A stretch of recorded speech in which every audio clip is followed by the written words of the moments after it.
மதுரை சித்திரை திருவிழாவின் இறுதி நிகழ்ச்சியான கள்ளழகர் வைகை ஆற்றில் எழுந்தருளும் நிகழ்ச்சி இன்று நடைபெற்றது. லட்சக்கணக்கான பக்தர்கள் கோவிந்தா கோவிந்தா என பக்தி கோஷம் எழுப்ப பச்சை பட்டுடுத்தி கள்ளழகர் வைகை ஆற்றில் இறங்கினார். மாண்டூக மகரிஷிக்கு சாப விமோசனம் வழங்கும் பொருட்டு சித்ரா பௌர்ணமியன்று சுந்தரராஜ பெருமாள் கள்ளழகர் வேடமிட்டு வைகை ஆற்றில் எழுந்தருளும் நிகழ்ச்சி ஆண்டுதோறும் நடைபெற்று வருகிறது. இந்த ஆண்டும் அழகர் கோவிலில் இருந்து சுந்தரராஜ பெருமாள் கள்ளழகர் வேடமிட்டு மதுரை நோக்கி நேற்று முன்தினம் புறப்பட்டார். மதுரை நகருக்குள் வந்த கள்ளழகரை வரவேற்கும் விதமாக 3 மாவடி என்ற இடத்தில் எதிர் சேவை நிகழ்ச்சி நடைபெற்றது.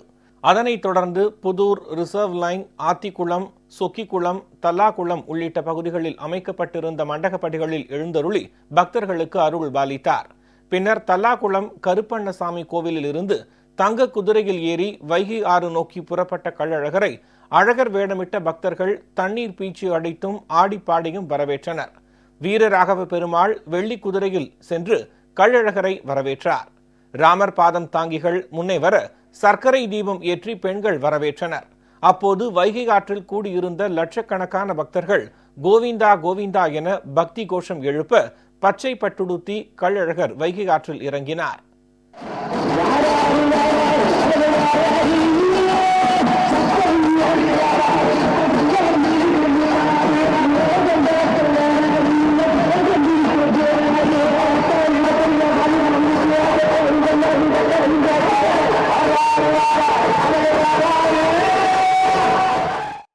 சிறப்பு பூஜைகள் நடத்தப்பட்ட பின்னர் ராமராயர் மண்டகப்படியில் நடைபெறும் தீர்த்தவாரி நிகழ்ச்சிக்காக கள்ளழகர் புறப்பட்டார்.